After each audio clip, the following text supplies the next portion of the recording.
हनुमान जी राम नाम से ग्रस्त हैं। आप मेरे से अभी लिखवा लो, आप 1 घंटा निकालना शुरू कर दो, मंगलवार को, शनिवार को। आपको कुछ नहीं करना, राम नाम का जाप करना। हनुमान जी की कृपा तो आपको मिलेगी ही मिलेगी।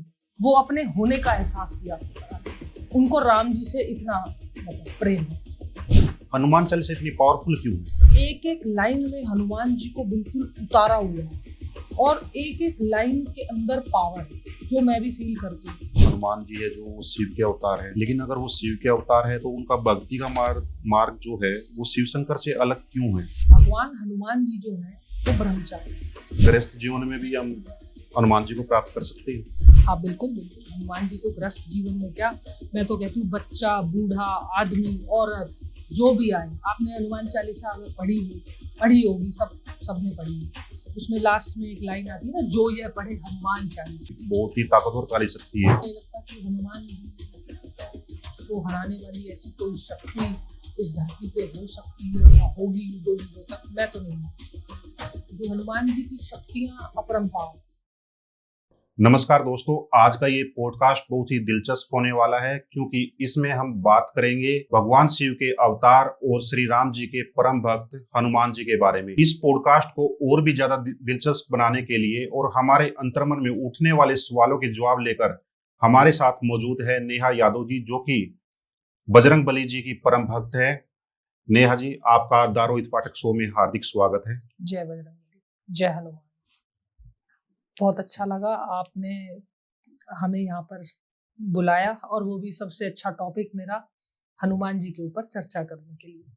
नेहा यादव जी, आप अपने बारे में कुछ बताइए। हाँ, मैं अपना परिचय हनुमान जी की तरह ही देना पसंद करती हूँ, क्योंकि हनुमान जी की भक्त हूँ और उन्हीं से सीखती हूँ। और मैं कुछ भी नहीं हूँ, मैं आपको इसलिए बोल रही हूँ क्योंकि मैं बस हनुमान जी की भक्त समझती हूँ अपने आप को। उनसे बड़ा मेरे जीवन में कोई ऐसा अचीवमेंट नहीं है। मैंने कोई बड़े बड़े काम नहीं किए, बस केवल जैसे वो कहते हैं कि मैं राम जी का दूत हूँ, वैसे मैं कहती हूँ नेहा यादव हनुमान जी की भक्त है। सबसे पहले उन्हीं को याद कर लेते हैं। जय हनुमान, जय बजरंगबली, जय सिया राम जी। नेहा जी, मैं आपसे पूछना चाहता हूँ कि जो हनुमान जी है, क्या वो अब भी पृथ्वी पर है? जी बिल्कुल है। देखो, मेरा एक्सपीरियंस मैं आपको बता देती हूँ, पृथ्वी पर भी है। और पृथ्वी पर इसलिए है क्योंकि हम अपनी पौराणिक कथाएं जब पढ़ते हैं, जितना मैं भी समझ पाई हूँ सनातन धर्म को, बहुत सारी किताबें पढ़ती हूँ, सब में इस चीज का वर्णन है कि हनुमान जी को वरदान मिला था कि वो कलयुग तक, अंत तक रहेंगे। तो मुझे लगता है कोई ना कोई ऐसी शक्तियां रही होंगी।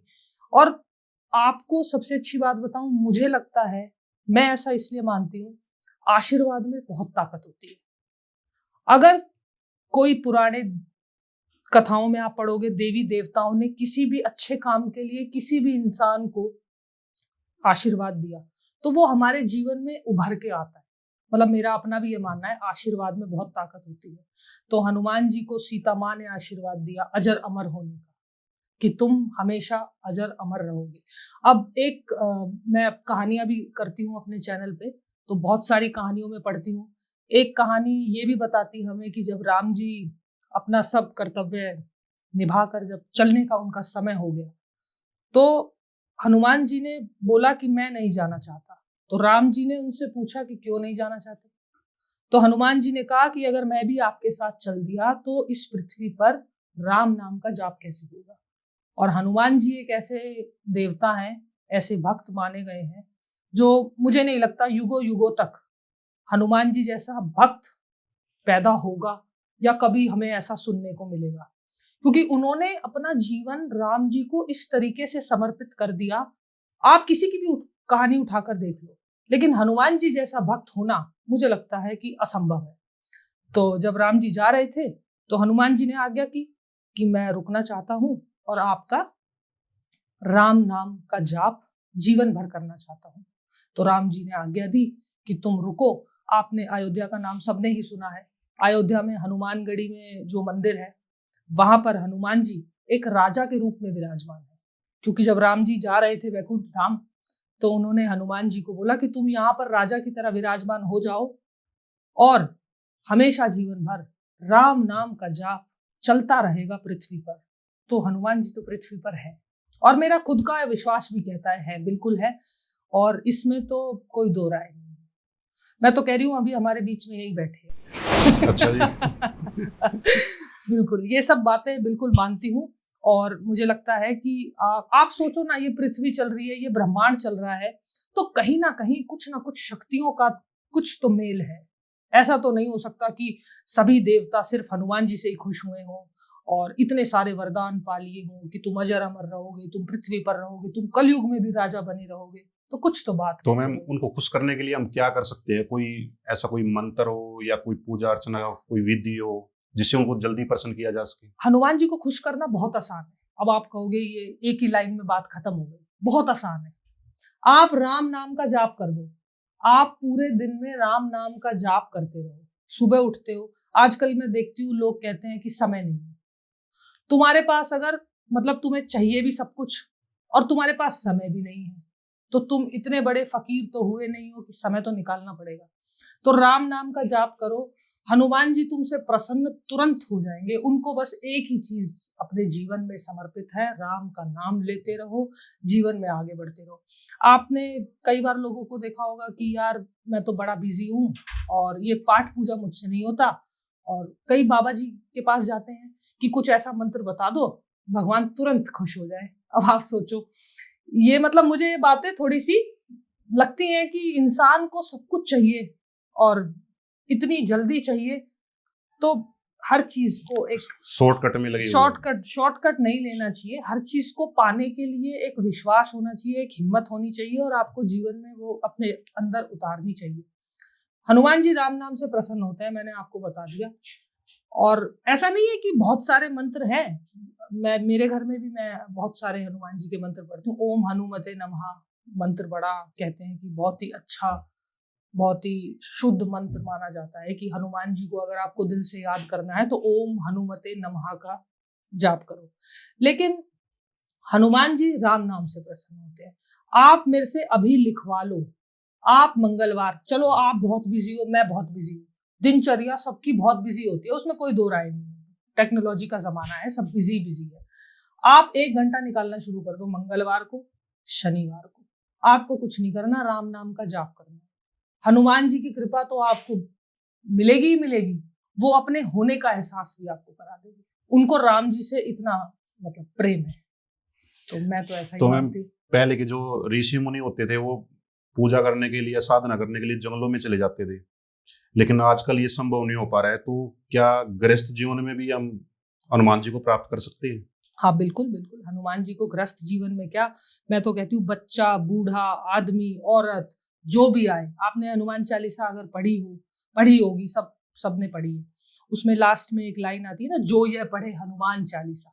तो जब तुलसीदास ने ये लिखी होगी तो ऐसे ही तो नहीं लिख दी होगी। मतलब कुछ तो उन्होंने, इतने बड़े ज्ञानी रहे हैं जिन्होंने हनुमान जी को हनुमान चालीसा में पूरा उतार दिया। तो उन्होंने जब वो लाइन लिखी होगी कि जो ये पढ़े हनुमान चालीसा होए सिद्ध साखी गौरी सा, तो कुछ तो बात होगी ना। तो हनुमान चालीसा, बहुत सारे लोग मुझसे पूछते हैं, आपको क्या बताऊं, मेरे को तो लोग ये बोलते हैं कि महिला होके हनुमान जी की इतनी पूजा करती है, ठीक नहीं है। मैंने कहा ठीक नहीं होता तो मेरा जीवन ठीक नहीं होता। अब कई लोग इस चीज को ऐसे भी लेते हैं कि हमारे जीवन में इतनी परेशानियां चल रही है फिर भी हनुमान जी की पूजा करे जा रहे हो। भाई भगवान तो परीक्षा लेगा ना। और मेरा तो ये मानना है कि जहाँ पे कठोर परीक्षा होती है, प्रभु आपको दर्शन तभी देते हैं। और हनुमान जी की पूजा तो बच्चा, बूढ़ा, आदमी, औरत, कोई भी करे। 100% कह रही हूँ मैं आपको, 100-200% हनुमान जी एक ऐसे देवता हैं जो ऐसे प्रसन्न हो जाते हैं। लेकिन आपको कंसिस्टेंसी रखनी है।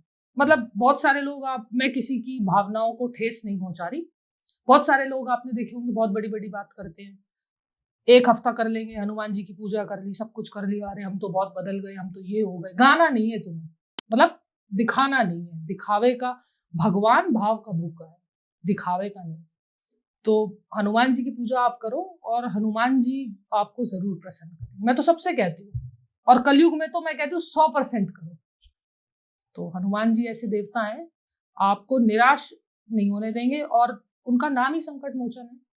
आप गड्ढे में भी गिर रहे होगे तो वो पूरे जीवन आपके पास आए ना आए, आपको अपने होने का एहसास दिलाए ना दिलाए, लेकिन जब आप बहुत मुश्किल में होगे ना, तो एक हाथ आपके लिए हमेशा जरूर आएगा, और वो हाथ होगा हनुमान जी का। ये मेरे से आप लिखवा लो, बीइंग अ हनुमान भक्त, ये सच है, ये मैंने खुद भी महसूस किया। कुछ लोग मैम मंगलवार को मांस मदिरा का सेवन नहीं करते, लेकिन बाकी दिन वो उनकी डेली पार्टियां चलती है, क्लबों में खाते पीते हैं। तो ऐसा कुछ है कि भाई मंगलवार को ही हमें सिर्फ ये छोड़ना चाहिए? हाँ, ये भी सही बात कहा आपने। बहुत सारे लोगों को ये, एक्चुअली आपने देखा, हम लोगों का, इंसानों का मन ऐसे चलता है कि अगर हमने मान लिया ना, हाँ हम बहुत अच्छी भक्ति कर रहे हैं, पाठ पूजा कर रहे हैं, बहुत अच्छे से जी रहे हैं, लेकिन यार एक पार्टी तो बनती है। ऐसे ही चलता है हमारा। बिल्कुल बिल्कुल। ऐसे ही चलता है माइंडसेट। अरे यार मैंने 40 दिन तक इतना फास्ट रखा, पाठ पूजा की, अब एक पार्टी तो बनती है। तो ये पार्टी भगवान से ऑर्डर नहीं ले रहे हो, ये अपने मन को ही बता रहे हो कि पार्टी बनती है, पार्टी करनी है, और हमें चिकन खाना है, दारू पीनी है। इसमें हनुमान जी थोड़ी कुछ कह रहे हैं। आप मंगलवार को तो नहीं कर रहे, आज मंगल है, आज तो हे प्रभु देख ना ले कहीं से। इसका मतलब भगवान 6 दिन एब्सेंट है, सिर्फ एक ही दिन प्रेजेंट है। इसका तो यही मतलब हुआ ना। तो मैं इन बेकार की चीजों में नहीं मानती। अगर आपकी श्रद्धा भाव सच्चा है, आपका भाव सच्चा है, और हर जगह मैं यही हनुमान जी की पुस्तकों में भी पढ़ती हूँ, सुनती हूँ। हनुमान जी को ये मांस मदिरा और ये अंडा खाना और ये शराब वाला, थोड़ा सा इन चीजों से दूर रहना चाहिए। मतलब आपको अपनी लिमिट्स पता होनी चाहिए, और अगर आप हनुमान जी की पूजा करते हो तो आपको इन चीजों से दूर रहना चाहिए। ये बिल्कुल नहीं है कि मंगलवार को नहीं खाओगे और हनुमान जी की आप कह रहे हो मैं तो बहुत आराधना करता हूँ, पूजा करता हूँ, तो कहीं ना कहीं आपको उसका फल नहीं मिलेगा। ये श्योरिटी है, पक्का। क्योंकि हनुमान जी देखो ना, आप ऐसे, वो बहुत सिंपल और साधारण देवता है। वो आपसे, आपकी भाव से, हनुमान जी को जितना मैं समझती हूँ, हालांकि मेरी उतनी कोई औकात नहीं है कि मैं हनुमान जी के बारे में उनका जितना भी परिचय दूं, वो कमी है। लेकिन मैं उनसे एक चीज बहुत अच्छी सीखती हूँ कि कितने सरल हैं, कितने साधारण हैं। और हनुमान जी को मनाना मतलब, मुझे लगता है कि आप वो प्रेम के भूखे हैं, भाव के भूखे हैं। और जहां पर हमने राम जी का नाम ले दिया और बस, वो मेरे को लगता है सरल और साधारण है। तो आपको भी उनका जो व्यक्तित्व है, हनुमान जी का जो व्यक्तित्व है, अगर आपने अपने अंदर उतार लिया, तो मुझे लगता है उससे बेहतर और उससे अच्छी कोई आपके जीवन में परिवर्तन नहीं होगा। तो मैं हनुमान जी से ये सीखती हूँ। और ये मंगलवार को मांस नहीं खा रहे, मीट नहीं खा रहे, और बाकी दिन खा रहे हैं, वो सब मुझे नहीं लगता करना चाहिए लोगों को। भक्ति का मतलब शुद्ध तरीके से चलना चाहिए। मैम आपने हनुमान जी को प्रसन्न करने के तरीके भी हमारे को बता दिए, साथ में मांस मदिरा के बारे में भी बता दिया है, लेकिन कुछ और भी ऐसी चीजें हैं जिनसे हनुमान जी क्रोधित हो सकते हैं? हमारे से भूलवश कुछ ऐसी चीजें हो जाती है कई बार कि भाई उससे वो क्रोधित हो सकती है, कुछ ऐसी चीजें आपकी बता सकोगे? हाँ, हनुमान जी क्रोधित होते हैं, बिल्कुल होते हैं। मैंने अभी आपको बोला ना, हनुमान जी बहुत साधारण और सरल व्यक्तित्व वाले हैं, जितना मैं उनको समझती हूँ। आप हनुमान जी का नाम ले रहे हो, राम जी का नाम ले रहे हो, लेकिन फिर बहुत सारे गलत काम भी कर रहे हो। गलत काम इन द सेंस, कभी किसी का दिल दुखा दिया, या कभी किसी की मदद नहीं की, जबरदस्ती उसको परेशान किया। तो इन सब चीजों को करने से मेरे को हमेशा से लगता है भगवान की कोई प्राप्ति होती नहीं है वैसे। मतलब ये सिर्फ हनुमान जी के लिए नहीं बोल रही हूँ। वो तो वो वाली एक कहावत है ना, मुंह पे राम और बगल में छुरी, कुछ ऐसे करके एक कहावत है। तो ये तो वो वाली बात हो गई कि मुंह पे तो तुम्हारे राम है और अंदर तुम्हारे शैतान है। तो अगर आपको भगवान की भक्ति में समर्पित होना है, तो आपको अपने आप को भी शुद्ध करना होगा। और भगवान तभी मिलते हैं तब आपका मन सच्चा होता है। देखो मैं तो यही मानती हूँ। और जब आप हनुमान जी इसलिए भी नाराज, हनुमान जी आप कभी भी देखना, हनुमान जी के व्यक्तित्व को मैं जानने की कोशिश करती हूँ। वो बड़े जैसे उनकी कहानियां पढ़ती हूँ, बड़े मस्त मौला से, खुश दिल रहने वाले, हमेशा प्रसन्न रहने वाले। लेकिन जहां पर इंसाफ की बात आती है, वो तुरंत एक्शन लेते हैं। पर आजकल की दुनिया में क्या होता है कि सच बोलने वाला एक खड़ा होगा और झूठे 100 खड़े होंगे। तो भगवान की प्राप्ति कैसे हो जाएगी, हनुमान जी कैसे प्रसन्न हो जाएंगे। आपको हनुमान जी की तरह बनने के लिए अपने अंदर की हिम्मत को भी तो जगाना पड़ेगा ना। आप बाहरी दिखावा करते रहो और कुछ कुछ बोलते रहो, हम तो ये कर देंगे, हम तो वो कर देंगे, जो बादल गरजते हैं वो बरसते नहीं। तो मैं तो यही मानती हूँ। तो अगर आपको भगवान को प्राप्त करना है, आपको भगवान की भक्ति में लीन होना है, तो आपका शुद्ध होना, सच्चा होना, ये भी बहुत जरूरी है। तो हर भगवान ही नाराज होता है अगर आप दूसरों को दुखी करते हो, किसी की आत्मा को दुखाते हो, चोरी चकारी करते हो, किसी के, आजकल ये बात सुनने को मिलता है प्रॉपर्टी के चक्कर में एक दूसरे को इतना मार रहे हैं, गिरा रहे हैं। तो ये सब अगर मंदिर में जाके घंटी बजाएंगे तो आपको क्या लगता है भगवान प्रसन्न हो रहा है? मुझे तो बिल्कुल नहीं लगता। तो मैम ये सिर्फ हिंदू धर्म तक सीमित है या इस सभी धर्मों में ये लागू होता है कि भाई हमें सभी का ही ऐसे ही प्रेम करना चाहिए, सभी के साथ मिलजुल के रहना चाहिए, किसी का दिल नहीं दुखाना चाहिए? बिल्कुल, बिल्कुल। मैं तो ये ऐसे ही मानती हूँ। ऐसा नहीं है कि मैं गुरुद्वारे में नहीं जाती या मस्जिद में हाथ नहीं जोड़ती। भगवान सब एक ही है, बाँटने वाले हम इंसान हैं। भगवान तो सब एक ही हैं। किसी को भी सच्चे भाव से मानोगे तो जिसको भी आप अपनी जीवन में समर्पित कर दोगे अपने आप को, वही आपका भगवान है। आज एक आपके सामने पत्थर है, उसको आप पूजते हो, पूरी ज़िंदगी उसे पूजते हो, तो मैं दावे के साथ कह सकती हूँ आपका विश्वास उस पत्थर में भी जान डाल सकता है। बस आपका भाव सच्चा होना चाहिए, आपका प्रेम सच्चा होना चाहिए और आपके जो बोल निकलते हैं भगवान के साथ जब आप होते हो, वो सच्चे होने चाहिए, दिखावे वाले नहीं होने चाहिए। तो मैं तो सारे धर्मों की पूरी तरीके से रिस्पेक्ट करती हूँ। ऐसा भेदभाव मैं किसी में भी नहीं करती और हनुमान जी से ही सीखती हूँ कि हर इंसान एक ही है। मेरे लिए ना कोई बहुत बड़ा, अगर मेरे से अगर कोई बहुत बड़ा आदमी मिलने आए और बहुत ऐसा भी आए नॉर्मल, मैं सबके साथ सेम स्वभाव से मिलती हूँ और ये मैं उन्हीं से सीखती हूँ। मैंने अपने जीवन में भी, मतलब मैं आपको वैसे एज अ पर्सनल उस पर भी बताऊं, मैंने शायद भगवान कहीं ना कहीं देखता है, ये मेरा बिलीफ सिस्टम है। मैं कभी भेदभाव नहीं करती, मतलब किसी में भी, कि किसी को ये सोचा कि अरे इससे मिलके क्या करेंगे, और मतलब मैं सिर्फ इन बातों को कहती नहीं हूँ, अपने जीवन में इम्प्लीमेंट भी करती हूँ। तो ऐसा भेदभाव नहीं करती और मुझे लगता है किसी को नहीं करना चाहिए। सब एक है, हम बांटने वाले इंसान हैं। एक मैम, हनुमान चालीसा के बारे में हर कोई जानता है। हनुमान जी का जब भी नाम आता है तो हनुमान चालीसा, अगर भूत प्रेत की कोई बात चलती है तो तो हनुमान हनुमान चालीसा, चालीसा। अगर डर लगता है तो हनुमान चालीसा, और अगर कॉन्फिडेंस हमारे को चाहिए तो भी हनुमान चालीसा चाहिए होती है। हनुमान चालीसा इतनी पावरफुल क्यों है? हनुमान चालीसा, सबसे पहले तो मैं आपको बताऊं, बहुत पावरफुल है। और अगर जिसने इसको समझ लिया, जैसे जब तुलसीदास जी हनुमान चालीसा लिख रहे थे तो उन्होंने हनुमान जी के सारे व्यक्तित्व को, अब आप जब भी अगली बार पढ़ोगे, अगर आप एक एक लाइन गौर से पढ़ोगे तो आपको समझ आएगा मैं क्या कह रही हूँ। एक एक लाइन में हनुमान जी को बिल्कुल उतारा हुआ है और एक एक लाइन के अंदर पावर है, जो मैं भी फील करती हूँ। मैं आपको एक किस्सा बताती हूँ। मेरे को गाड़ी चलाने का बड़ा शौक है। तो जब भी मैं अकेले में होती हूँ तो मेरी फर्स्ट, या जब भी मैं कहीं भी जाती हूँ, मेरे गाड़ी में 24 घंटे हनुमान चालीसा मुझे बहुत पसंद है, सुनने में अच्छा लगता है।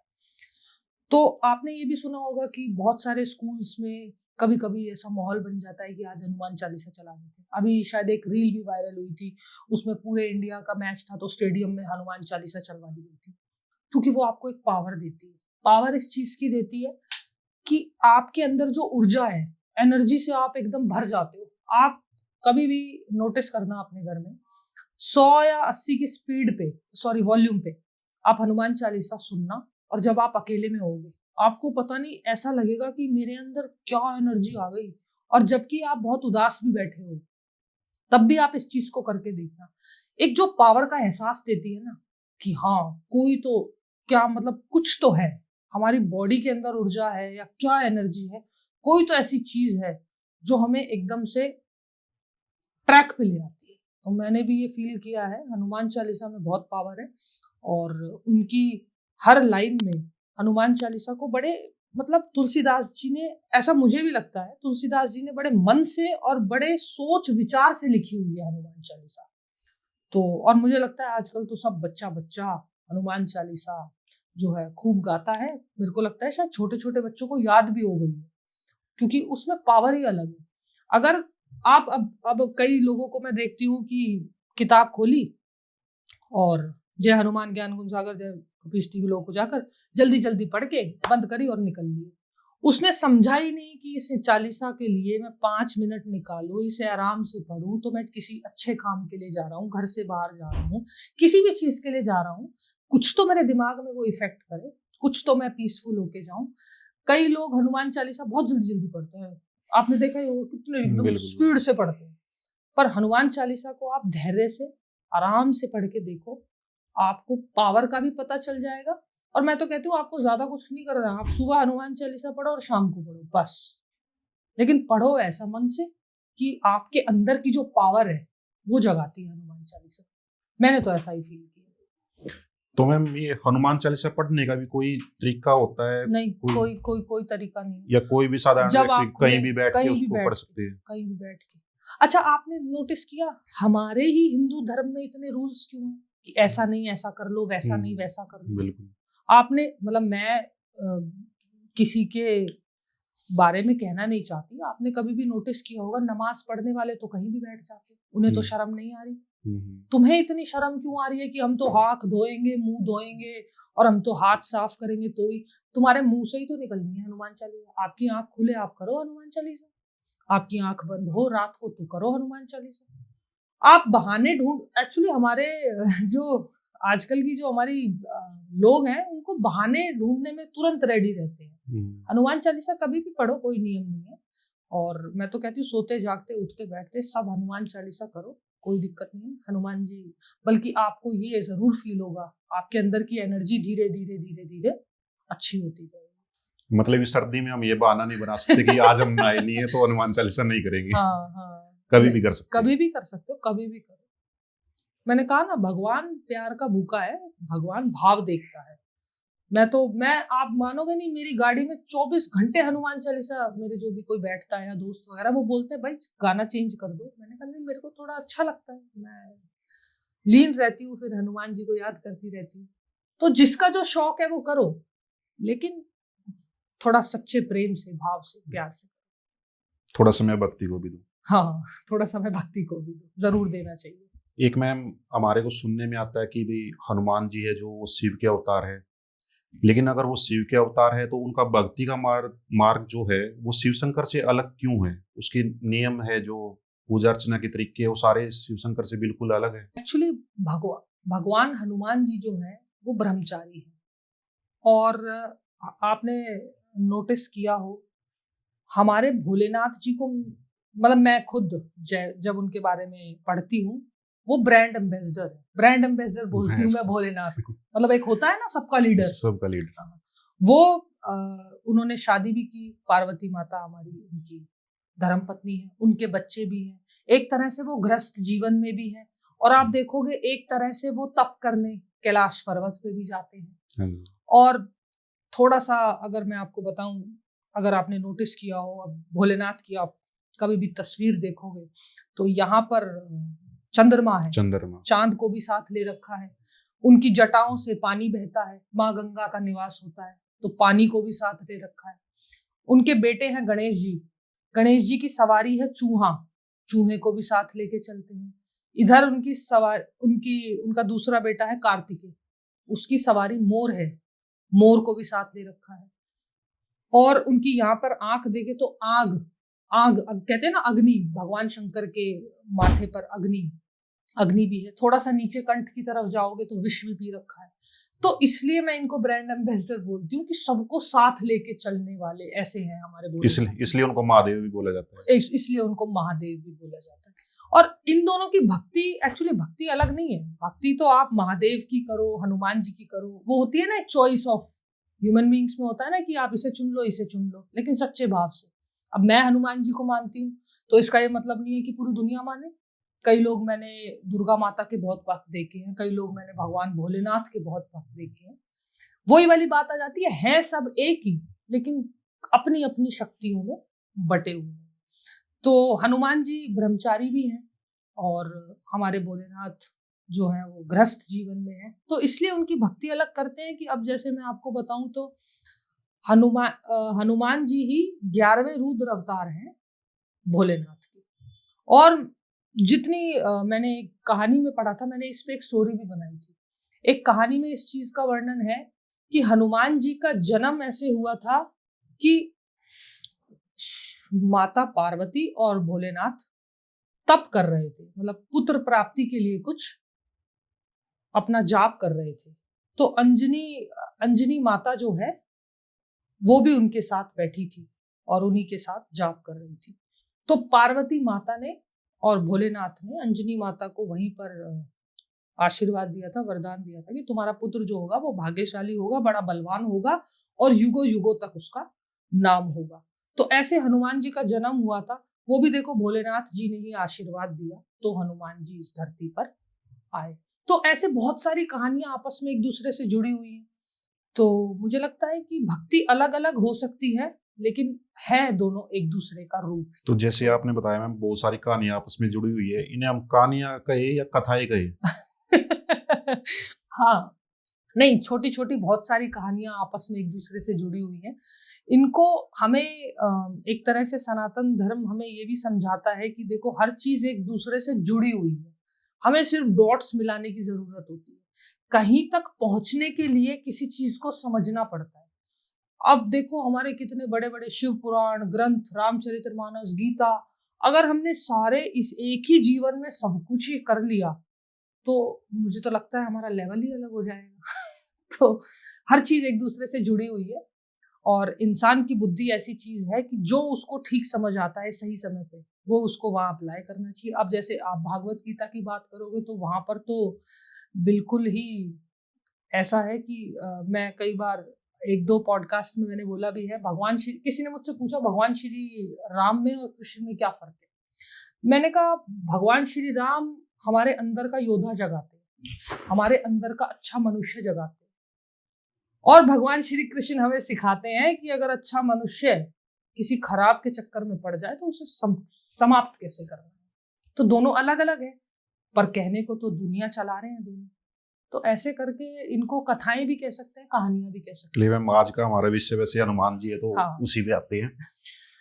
तो मैम जैसे अगर शक्तियों की बातें की जाए तो हनुमान जी के पास कौन कौन सी शक्ति है? क्योंकि जितने भी हम कहानियां पढ़ लें, कोई भी ऐसा देवता मुझे नहीं लगता किसी के पास ऐसी शक्तियों का आशीर्वाद जिसने पाया हो जो मिनट में छोटा हो जाए और मिनट में ही बहुत बड़ा हो जाए।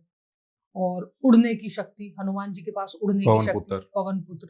तो मुझे लगता है हनुमान जी के पास शक्तियों का एक जमघट है और वो उन्होंने अपनी सरलता और साधारणता से प्राप्त किया है, सबका मन जीत कर प्राप्त किया है। बहुत सारे ऋषि मुनियों ने, बहुत सारी माताओं ने, देवी देवताओं ने हनुमान जी को भरपूर आशीर्वाद दिए। तो ये जो शक्तियों वाला आशीर्वाद है ये भी दिया होगा कि भगवान हनुमान जब लंका गए थे तो सुरसा के मुंह में जाना था तो छोटे हो गए, बाहर आना था तो सीता माँ को ये दिखाना था कि मैं भी राम जी का दूत हूँ, तो बड़ा रूप लेकर दिखाया। जब माता सीता थोड़ी घबरा गई थी, जब हनुमान जी छोटी व्यवस्था में गए थे तो सीता माँ को टेंशन हो गई कि ये तो इतने छोटे से हैं, मेरा क्या होगा। तो हनुमान जी तो हनुमान जी ने फिर अपना रूप विशाल करके दिखाया कि माता इतना भी हल्के में मत लो आप। मतलब हनुमान जी का मैं व्यक्तित्व मेरे को बड़ा दिल को छूता है कि इंसान के अंदर हर चीज का निवारण है, लेकिन जहां बात आ जाती है सरलता और साधारणता की वहां वो एकदम बस कहते हैं मैं राम जी का दूत हूँ। तो हनुमान जी की मुझे ये बातें हमेशा से मेरे मन को प्रसन्न रखती हैं। आप हनुमान जी की कभी भी मूर्तियां या देखोगे, कभी भी आप देखोगे मूर्तियां हंसने वाली नहीं होती। आप नोटिस करना अगर आप कभी भी, हंसने वाली कहाँ होती है, सीरियस, थोड़ी सीरियस और एकदम ऐसे कि बस भले ही उनकी मूर्तियां हंसने वाली ना हो लेकिन उनका मन प्रसन्न है। और इस चीज का पता हमें तब चलता है तब हम उनकी कहानियां पढ़ते हैं, मन बहुत प्रसन्न है। आप देखो रामचरितमानस में आरंभ से लेके अंत तक आपको कभी ये सुनने को ही नहीं मिलेगा कि हनुमान जी घबरा गए, हनुमान जी ने कहा नहीं मैं नहीं करूंगा। ऐसा तो कभी सुना ही नहीं हमने, किसी के मुंह से नहीं सुना, किसी कहानी में नहीं सुना, किसी कथा में नहीं सुना। हनुमान जी सबसे आगे बढ़ के कहते हैं मैं करूंगा, कोई करेगा या नहीं। ये उनकी चीज उनको सबसे अलग बनाती है और इस चीज की मैं फैन हूँ, सबसे अलग ही बनाती है उनको।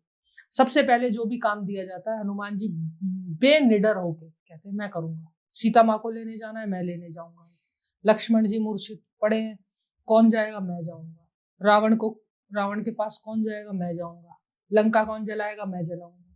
तो किसी चीज के लिए ना नहीं है उनके उसमें, निडर है, निडर। इसलिए आपने फैन बनने के लिए बॉलीवुड और क्रिकेटर की बजाय हनुमान जी को चुना। हाँ, ये भी आप कह सकते हो। हनुमान जी से ऊपर तो मुझे कोई लगता नहीं, और हनुमान जी तो मेरे नसों में विराजमान है, ऐसा समझ लो। तो दिल से मानती हूँ, और सच्चे दिल से मानती हूँ, भाई मानती हूँ उनको, पिता मानती ये मैम, भूत प्रेत का जब जिक्र होता है तब भी हनुमान जी का नाम आता है। तो हनुमान जी के पास ऐसी शक्तियां है जिनसे भूत प्रेत की जो बाधाएं होती है बहुत परिवारों में हम देखते हैं कि उनका बिल्कुल निवारण हो सके। हाँ, बहुत सारे लोग मैं देखती हूँ कि जब भी किसी के, मेहंदीपुर बालाजी का नाम आपने सुना होगा, हाँ बहुत जी, सारे मैं लोग जाता भी हूँ। आप जाते हो? हाँ, मैं भी बहुत बार गई हूँ। नहीं, देखो वहां पर पॉजिटिविटी का एहसास तो है, और मैं ये बात कहने में बिल्कुल नहीं हिचकिचाती कि अरे पढ़े लिखे होके ऐसी बातें करते हो। देखो, जहाँ पे देवता है वहां दानव भी है, जहाँ पर अच्छाई है वहां बुराई भी है, जहाँ पर शैतान है वहां भगवान भी है। तो ये सब बेकार की बातें हैं, ये नहीं होता, वो नहीं होता, सब होता है। इस धरती पे सब कुछ होता है, और यकीन तुम्हें तब आएगा जब तुम्हारे ऊपर होगा। दूसरा कोई कितना भी कह ले, तुम्हें यकीन नहीं आएगा। इंसान, हमारा हमारा ये जो पूरा बॉडी का सिस्टम है, ये ऐसे चलता है कि जब तक हमारे ऊपर नहीं होता कुछ, हमें लगता है कि सब ऐसे ही है, हवा में है, सब बकवास है, बकवास चल रहा है। तो भूत पिशाच की बात आपने सही करी।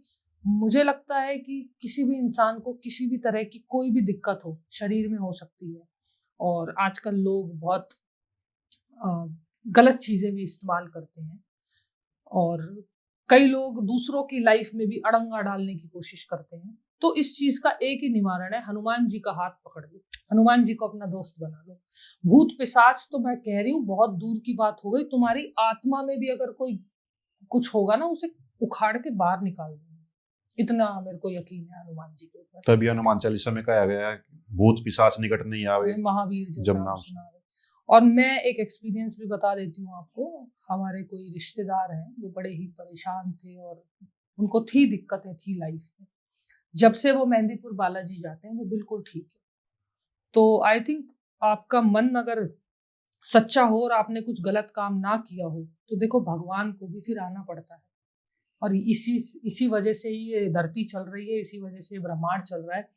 किसी भी इंसान के साथ आप गलत करते रहो, करते रहो, करते रहो, कभी ना कभी तो प्रभु को प्रकट होना ही पड़ेगा। मेरा बिलीफ सिस्टम तो यही कहता है। तो जो जिन लोगों को, मैं आपके पॉडकास्ट पे ही बोल देती हूँ, जिन लोगों को ऐसा लगता है कि हमारे ऊपर कुछ गलत क्रियाएं हो रही हैं, या हमें कुछ गलत खिला दिया किसी ने, या हमारे साथ अच्छा नहीं हो रहा, या हमें बहुत अजीब सा लगता है, तो आप मेहंदीपुर बालाजी जाओ। आपको 100% से भी ज्यादा गारंटी देती हूँ, हनुमान जी आपकी सारी दुख दुविधा अड़चन वहीं रख लेंगे, और तुम्हें ऐसा धक्का मारेंगे आशीर्वाद के साथ कि मजा आ जाए। मैम, आपसे यही पूछना चाहता था, जैसे आपने बताया कि भाई हनुमान जी भूत प्रेत बाधाओं को दूर कर सकते हैं, सिर्फ उनकी शरण में चले जाओ। तो मैम, क्या सिर्फ शरण में जाना ही काफी है या उसके लिए भी हमें कुछ उपाय करने पड़ते हैं? देखो, शरण में जाने का मतलब होता है कि अगर हमें बुखार है तो डॉक्टर नॉर्मल दवाई दे देगा, लेकिन हम डॉक्टर को बोल रहे हैं कि मेरा तो 1 हफ्ते से बुखार ही नहीं उतर रहा, फिर वो एक भारी कुछ सॉल्यूशन बताएगा कि अब तो कुछ दाल में काला है। तो अगर किसी के ऊपर कुछ छोटी मोटी चीजें भी होती हैं, जैसे आजकल के लोग बहुत कुछ करते हैं इस दुनिया में, तंत्र विद्याएं, सब इस दुनिया में सब कुछ होता है। मैंने कहा ना, ये पृथ्वी इसीलिए चल रही है कि यहाँ सब कुछ हो रहा है, अच्छा भी हो रहा है और बुरा भी हो रहा है, बस सिर्फ समझने की ही फेर है। तो अब डॉक्टर हैवी डोज तब देता है जब लगता है उसको कि भाई अब तो दिक्कत हो गई। तो हनुमान जी के पास अगर आप किसी भी बेकार व्यवस्था में जाते हो, तो आपको वो धीरे धीरे ठीक करेंगे। आपको हिम्मत नहीं हारनी कि अरे आप ये गाना मत शुरू करो। बहुत सारे लोग मैं देखती हूँ पेशेंस ही नहीं है। अरे हम तो आपने तो कहा था हनुमान चालीसा पढ़नी है, आपने तो कहा था हनुमान जी की शरण में जाना है, हमारा तो कुछ हो ही नहीं रहा। अब तुम ये लाइन 100 बार गाते हो, हमारा तो कुछ हो ही नहीं रहा, हो ही नहीं रहा, तो फिर तुम्हारा होना ही बंद हो जाएगा। थोड़ा भगवान को भी प्रेम चाहिए, सच्चा विश्वास चाहिए, भक्ति चाहिए, प्यार चाहिए। लोगों में पेशेंस ही नहीं है, सबको तुरंत ठीक होना है। मतलब आप समझ गए मैं क्या कह रही हूँ। अगर आपके पास कोई दिक्कत है, अगर आपके पास कोई ऐसा केस आता है कि भाई बहुत परेशान है, तो आप उसका धीरे धीरे ही तो निवारण होगा। अब आप चाहोगे कि यार तुरंत ही एकदम से ही वो तो बिल्कुल ही ऐसे हो जाए कि सब कुछ ही ठीक हो जाए, तो क्योंकि उसके अंदर जो नेगेटिव ऊर्जा डली हुई है या जो भी उसके साथ प्रॉब्लम हो रही है, वो धीरे धीरे ही तो क्योर करेगी। एकदम से तो किसी भी चीज का इलाज नहीं। आपने तो सुना ही होगा, कैंसर का इलाज भी तो धीरे धीरे कटता है। किसी किसी को फर्स्ट स्टेज पे पता चल जाता है तो वो इतना ध्यान रखते हैं कि ठीक ही हो जाते हैं।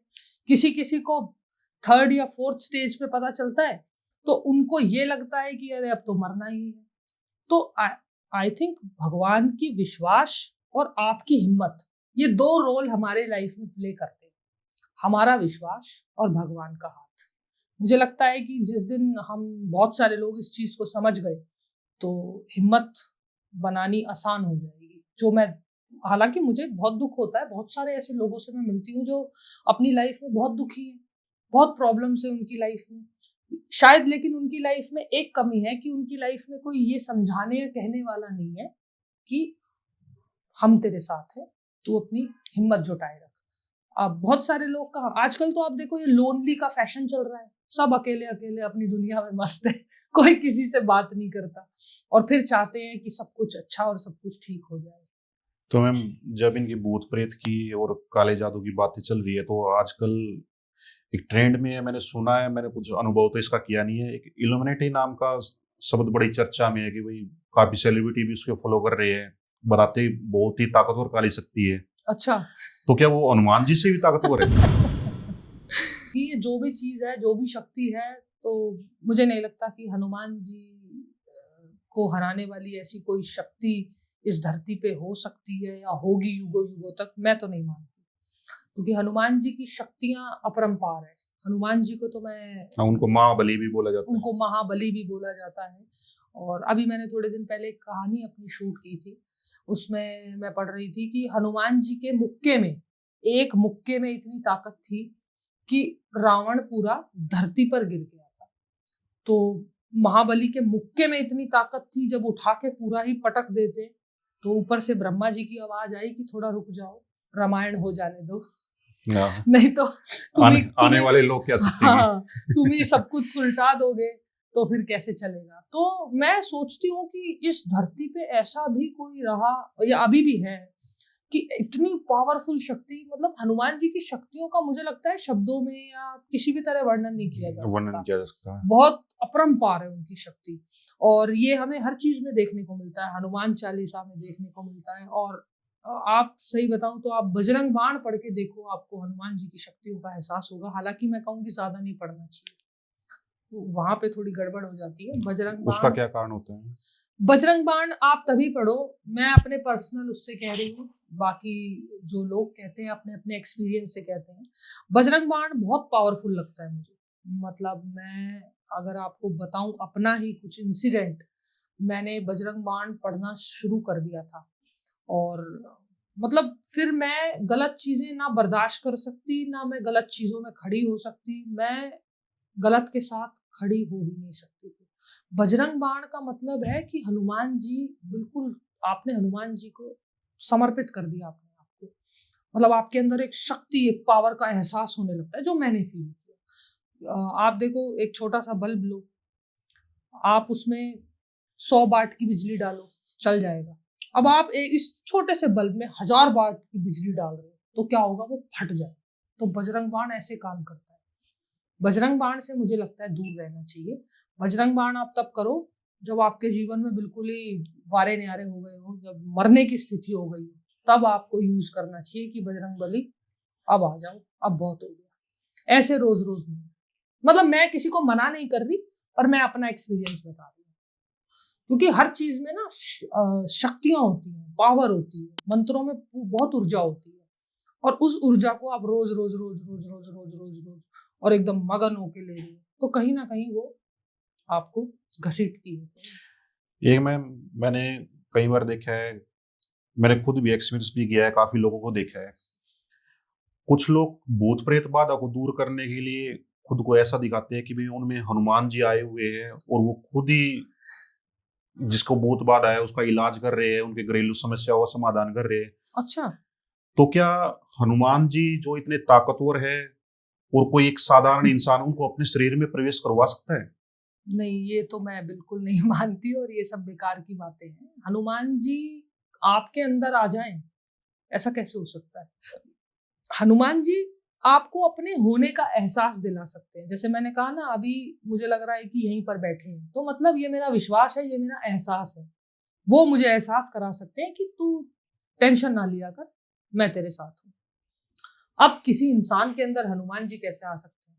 हनुमान जी के अंदर इतनी पावर है कि और किसी इंसान के अंदर उतरना, तो या तो वो इंसान ही बहुत अलग होगा, मतलब एकदम देवता समान होगा, नहीं तो ऐसे ये सब बेकार की बातें हैं। हनुमान जी किसी के अंदर नहीं आते, हनुमान जी अपने होने का एहसास कराते हैं। जैसे हवा हमें दिखाई नहीं देती, लेकिन हवा आती है, तो हनुमान जी वैसी शक्ति हैं जो आएंगे नहीं, उनका अपना एक ऑरा है, अपनी एक पर्सनैलिटी है। ऐसे थोड़ी है कि पूरी इतनी करोड़ों की जनता में कोई भी बोले जय हनुमान और मैं चल पड़ूं, नहीं। पहुंच गए। इतना खाली समय नहीं है बजरंगबली के पास, उनको राम नाम के जाप में बिजी है वो। लेकिन हाँ, वो अपने, जब आप बहुत दुविधा में हो या आपका मन बहुत दुखी हो, और हनुमान जी आप कभी भी नोटिस करना, सच्चे और प्योर मन वालों से बहुत जुड़ते हैं। मतलब जिसने कभी किसी को ठेस नहीं पहुंचाई हो, और कोई ऐसा इंसान हो जो ये सोचे कि अरे यार कोई बात नहीं, माफ कर देने वाला जिसका व्यक्तित्व हो, तो हनुमान जी ऐसे लोगों से जल्दी प्रसन्न होते हैं। तो ये सब बेकार की बातें हैं, हनुमान जी किसी के अंदर नहीं आए, और मुझे तो लगता है हनुमान जी के पास इतना खाली टाइम नहीं है किसी के अंदर आना, तो दूर की बात। ये सब बातें कृपा करके ना ही हम करें तो और मैम, फैलाएं। समाज में जो ये हनुमान जी के नाम पे कुछ बाबा पाखंड फैला रहे हैं, इनके बारे में आप कुछ कहना चाहोगे? किसी के बारे में क्यों कहलवा रहे हो? मैम देखो, एक समाज से जुड़ी ये चीजें है, बिल्कुल बिल्कुल ईश्वर से जुड़ी ये चीजें है, तो उसके बारे में उन्हें भी हो सकता है कि हमारे पॉडकास्ट के थ्रू ये कुछ समझ जाए। बिल्कुल बिल्कुल सही बात है। देखो, मैं किसी के बारे में नहीं कहती, लेकिन इतना जरूर कहती हूँ कि कोई भी काम अगर आप अच्छे से करते हो, आप उस चीज में समर्पित होते हो, तो कहीं ना कहीं भगवान आपके साथ हो जाता है। अब इस चीज को ऐसे समझ के देखना कि बहुत सारे लोग बिजनेस का भी सोचते हैं कि इस चीज से पैसा भी कमाया जा सकता है। तो मुझे लगता है कि बहुत सारे पाखंडी बाबा हैं जो इस चीज को करते हैं कि आप देखो, हमारी भारत की आधी जनता तो इन्हीं चक्करों में पड़ी रहती है कि उस बाबा के पास चले जाओ, वो मंत्र फूकेगा, तुम्हारा घर ठीक हो जाएगा। ईमानदारी से बताना, क्या हो जाएगा? मुझे तो नहीं लगता, मेरे को भी नहीं। बिल्कुल नहीं लगता, और मैं ये कहने में बिल्कुल नहीं डरती, और हनुमान जी की भक्त हूँ, मैं बेझिझक बोलती हूँ। अब बहुत सारे बाबा मैं देखती हूँ, आप तो यकीन नहीं करोगे कि जो जितनी भी बहुत सारी लेडीज हैं, अगर मैं आज ये बोलना शुरू कर दूं कि मेरे पास एक ऐसा मंत्र है हनुमान जी का, ये मैं आपके पॉडकास्ट से बोल रही हूँ, कि तुम आओ मेरे पास और रखो यहाँ 1000 1000 500 500 रुपए, और मेरे पास एक ऐसा मंत्र है जो हनुमान जी तुमसे प्रसन्न होंगे, तुम्हारे घर में सुख शांति होगी। तो मैं गारंटी दे रही हूँ, लाइन लग जाएगी। एक कैशियर भी रखना पड़ेगा हाँ, हमें। एक कैशियर भी रखना पड़ेगा। तो अंधविश्वास उतना ही करो जितना तुम्हारी, ये मैंने इसके ऊपर मैंने एक बार अपना वीडियो भी बनाया था, अंधविश्वास में पड़ने वाला हर इंसान मिट्टी में मिल जाता है। इतना अंधविश्वास कभी नहीं करना चाहिए। तुम भगवान को पूजते हो, तुम अपनी आत्मा का विश्वास करो, तुम्हारी आत्मा से सच्चा, तुम्हारे अंदर का जो परमात्मा है उससे सच्चा तुम्हें कोई नहीं मिल सकता इस दुनिया में। और मैं तो देखो, मैं तो ऐसे ही चलती हूँ, मेरा बिलीफ सिस्टम तो यही है। और अभी जैसे आपने बोला बाबाओं की, पाखंडी भी बहुत होते हैं, और मैं ये भी कहती हूँ पाखंडी भी होते हैं और ज्ञान वाले भी होते हैं, लेकिन उन दोनों की चर्चा, मतलब उन दोनों का हमें महत्व समझना पड़ेगा। पाखंडी बाबा भी बहुत होते हैं, ज्ञान वाले भी बहुत होते हैं। ज्ञानी मतलब हमें बहुत सारी अच्छी बातें बता के हमारा जीवन सही कर देंगे। पाखंडी बाबा बहुत सारे हैं ऐसे, जो पता नहीं क्या क्या तो कहते हैं, ये हो जाएगा, ऐसा कर लो, वैसा हो जाएगा, ये कर लो, वैसा हो जाएगा। तो इन सब अंधविश्वास में मैं बिलीव नहीं इन करती। लोगों की वजह से हमारा जो विश्वास है ईश्वर पे, धर्म के प्रति, धर्म के प्रति है, वो भी भगवान कम के प्रति है, कम वो भी हो कम जाता होता है, जा वो भी रहा है। कम हो जाता है, वो बिल्कुल कम होता जा रहा है। और मैं सबसे ये कहना चाहूंगी कि अंधविश्वास से ज्यादा आत्मविश्वास पे यकीन करो, फिर देखो तुम्हारे जीवन में कैसा परिवर्तन होगा। आप एक इस बात पे एक बात बता देती हूँ आपको। जब राम जी कितने बड़े राजा थे, राम जी, मुझे नहीं लगता राम जी से बड़ा राजा सुना होगा किसके पास इतने हाथी घोड़े, इतना सब कुछ होने के बाद अपना जो स्वभाव था उन्होंने सब कुछ अपनी नियति पे न्योछावर कर दिया, सब कुछ बोला कि होगा वही जो राम रची राखा। तो इतना बड़ा राजा जब एक विश्वास के साथ चल सकता है और पूरी सेना जीत के आ सकता है, अपनी पत्नी को वापस ला सकता है, पूरी लंका को धज्जियां उड़ा सकता है, तो इंसान ही तो है, हमारे राम थे युग में। तो हम इस भाव के साथ क्यों नहीं चलते कि जब हमारा भगवान हमारे साथ खड़ा है, हम जिसे पूजते हैं वो परीक्षा हमारी जरूर लेगा, लेकिन अगर हमारा मन सच्चा है, हमारा प्रेम सच्चा है, तो मुझे लगता है भगवान जरूर आते हैं और बुलाने पे जरूर आते हैं। तो हमें इस भाव के साथ चलना चाहिए और अंधविश्वास बिल्कुल मत कीजिए, थोड़ी अपनी बुद्धि का इस्तेमाल कीजिए। बहुत सारे लोग अंधविश्वास में चलते हैं, उस वजह से मैंने बहुत सारे परिवारों को बिल्कुल गड्ढे में जाते हुए देखा है। सच कह रही हूँ मैं आपसे, बहुत सारे परिवार ऐसे हैं जिन्होंने अंधविश्वास के चक्कर में बहुत सारे रिश्ते खराब कर दिए। तो अंधविश्वास मत कीजिए, आत्मविश्वास कीजिए। आजकल मैम बागेश्वर धाम सरकार भी काफी चर्चाओं में है, उनके बारे में काफी जिक्र चलते रहते हैं। हालांकि मेरे को पर्सनली लगता है कि भाई चलो वो जो भी कर रहे हैं, लेकिन हनुमान जी का प्रचार कहीं ना कहीं वो कर ही रहे हैं। आपका उनके बारे में क्या सोचना है? एक्चुअली मैं उनकी वीडियो ज्यादा नहीं देखती, जितनी भी रील्स आती है वो देखती हूँ। एक तो सबसे ज्यादा वो खुशदिल इंसान है, जितना मैंने रीड किया। हाँ, हमेशा मुस्कुराते है ना, रहते हैं। हमेशा मुस्कुराते रहते हैं। और सबसे अच्छी बात मुझे उनकी ये लगती है, रोना नहीं रोते कि अरे मेरा तो ये नहीं हुआ। क्योंकि जब पिछली मैंने उनकी एक कहानी मैंने पढ़ी थी, जब शुरू शुरू में फेमस हुए थे कि मैं ऐसा था, मेरे को बहुत प्रॉब्लम्स थी और मेरे जीवन में बहुत दुख था, बहुत बुरा समय था, और हनुमान जी से जुड़कर उनका समय एकदम उठा और उन्होंने बहुत सारी चीज़ों को महसूस किया। तो मुझे लगता है कि उन्होंने अपने आप को हनुमान जी के प्रति समर्पित कर दिया। एक होता है ना कि भाव बिल्कुल हनुमान जी में ही डाल दिया, तो कहीं ना कहीं उनके ऊपर कृपा तो मेरे को लगती है। तो कृपा का एहसास है। और ये वाली बात है कि उन्होंने छोटी सी उम्र में ना पढ़ ज्यादा लिया, ज्ञान बहुत ले लिया कि मतलब कौन सी चीज कैसे यूज होती है, कौन सा क्या करना है, और हनुमान जी के बारे में बहुत सारी चीजें। तो आई थिंक उन्होंने एफर्ट्स तो किए हैं, एफर्ट्स किए हैं। बाकी ये जो मैंने उनका ये पर्ची वर्ची वाला और ये सब वीडियोस मैंने नहीं देखा, और शायद मेरे को यकीन पता नहीं होगा या नहीं, एक कला भी हो सकती है, हनुमान जी की कृपा भी हो सकती है। इस चीज के लिए मैं कुछ नहीं कहना चाहूंगी, पर हाँ ये कहना चाहती हूँ कि खुशदिल इंसान है, हनुमान जी की कृपा अगर उन पे बरस रही है तो भाई कोई ना कोई तो बात होगी। और हनुमान जी उन्हीं लोगों पे प्रसन्न होते हैं जो अपना जीवन अच्छी तरह प्रसन्नता से जीना चाहते हैं, जानते हैं। तो ऐसा मुझे कुछ नहीं लगता। बाकी वो उनके पास जो ज्ञान है, जो उनकी अच्छी चीजें हैं, अगर वो दूसरों को जागरूक कर रहे हैं तो अच्छी बात है। अभी उनकी एक रील बहुत वायरल हुई थी जिसमें उन्होंने ये बोल दिया कि कुंभ नहीं जाओगे तो तुम देशद्रोही हो। ये बात मुझे बिल्कुल अच्छी नहीं लगी, और ये मैं कहने में नहीं डरती बिल्कुल भी। क्योंकि तुम एक्चुअली कभी कभी होता है ना, वो स्लिप ऑफ टंग हो जाता है। पर ऐसा नहीं है ना, कैमरे के सामने आप कुछ भी नहीं बोल सकते। भाई किसी को कोई पीड़ित है, किसी के घर में प्रॉब्लम है, किसी के पास पैसे की कमी है, ये देश कैसा है हमें भी पता है, हमारे देश में कितनी प्रॉब्लम्स है। कईयों के पास तो एक ही टाइम का खाना खाने के पैसे नहीं होते, वो बेचारे कुंभ कैसे जाएंगे। और आपने ये स्टेटमेंट दे दिया कि वो तो देशद्रोही है। नहीं, ये मेरे को अच्छा नहीं लगा। मैंने कहा ये तो इन्होंने गलत बोल दिया। भाई अपनी मजबूरी है इंसानों की, आप किसी को ऐसे कैसे कह सकते हो।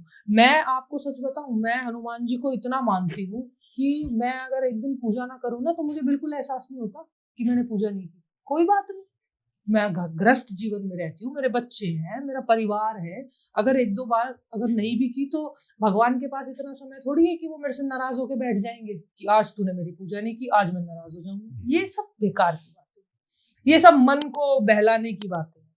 तो मैं वही करती हूँ जो सही है, और वही बोलती हूँ जो मेरे को ठीक लगता है, समझदारी से। ऐसा नहीं है कि किसी के हाव भाव में आके कुछ भी बोल दिया। हाँ, पर एक बात बड़े प्राउडली बोलती हूँ कि मैं हनुमान जी की भक्त हूँ। जय बजरंग, जय बजरंग, जय हनुमान। मैम अगर जाते जाते आप हमारी ऑडियंस को अपने कुछ विचार शेयर करना चाहो तो। जी, मैं आपके पॉडकास्ट के माध्यम से सबको एक मैसेज देना चाहूंगी जीवन में बहुत अप डाउन्स आते हैं, सबके लाइफ में बहुत प्रॉब्लम्स आती हैं। जो प्रॉब्लम से उठ के लड़कर आगे बढ़ता है, मुझे लगता है कि वही सच्चा भक्त हो सकता है और वही सच्चा इंसान हो सकता है। क्योंकि मैं भगवानों से ही सीखती हूँ। हमारे भगवान श्री राम के जीवन में क्या उथल पुथल आई, लेकिन आज वो मर्यादा पुरुषोत्तम राम है, उनसे ये सीखती हूँ मैं। हमारी सीता मैया ने क्या क्या नई सेक्रीफाइस किए होंगे उस युग में, उनसे मैं ये सीखती हूँ क्या गजब की महिला रही होगी। और बहुत सारे देवी देवताओं से, सबसे मैं ये सीखती हूँ कि अगर आपका मन सच्चा है और आप जिस चीज के लिए बिल्कुल अपने आप को समर्पित कर देते हो, तो मुझे लगता है कि कोई ना कोई आपके जीवन में ऐसी शक्तियां आपसे जुड़ जाती हैं कि वो आपको धक्का मारती हैं, आपकी हिम्मत को बढ़ावा देती हैं कि तू जो करना चाहता है या करना चाहती है, तू आगे बढ़, हम तेरे साथ हैं। तो मैं तो अपना विश्वास ऐसे ही जगाए रखती हूँ। मैं हमेशा एक बात बोलती हूँ, मन का दिया जलना चाहिए। मंदिर में अगर आप दिखावे के लिए दिया जलाने जा रहे हो, उससे ज्यादा अच्छा मैं मानती हूँ कि आपके मन का दिया जलना चाहिए, क्योंकि मन का दिया जलता है तो ऊपर वाला बहुत खुश होता है आपके ऊपर। तो अपना बिलीफ सिस्टम ऐसे ही बनाए रखिए। और शुरू से मैं बहुत रिलीजियस रही हूँ, बहुत पाठ पूजा करती हूँ, बहुत भगवानों में मानती हूँ और बहुत ज्यादा मुझे यकीन है कोई ना कोई शक्ति मेरे साथ है जो मुझे हर मोड़ पर एक सहारा देती है और एक आत्मविश्वास देती है कि तू आगे बढ़, हम तेरे साथ खड़े हैं। तो मुझे लगता है हम सबको इसी तरह जीना चाहिए। और बजरंग बली की भक्त हूँ, इसलिए निडर होके कहती हूँ कि बजरंग बली को पूजना शुरू कर दो, बजरंग बली का हाथ थाम लो।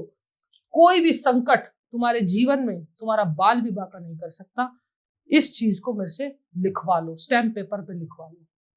क्योंकि हनुमान जी हमारे एक ऐसे देवता हैं जो बहुत जल्दी प्रसन्न होते हैं।